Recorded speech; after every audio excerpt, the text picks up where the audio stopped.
crisis does not care about the status of people. No, ibig sabihin, crisis are no respecters of person. Ibig sabihin po niyan mga kapatid, kahit sinong tao ay meron pong mga crisis. Hindi ko lang alam sa inyo mga kapatid kung ano ang crisis ninyo ngayon. Ito ba ay financial crisis? Emotional crisis po ba yan?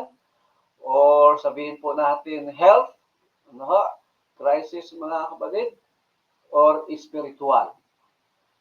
Sa bansang Ehipto, when the famine came to Egypt, it came to everyone. Nung nagkaroon po ng tagtuyot at kagutuman sa buong lupain ng Ehipto mga kapatid, lahat sila apektado, mahirap at mayaman man. The poor, the rich, even royalty were all affected by the crisis of the moment. Kaya nga po, gano'n din po yan sa buhay natin. Every person in the world is affected by crisis from time to time. Kahit sabihin mo pa mga kapatid, yung pinakamayaman na tao sa libutang ito.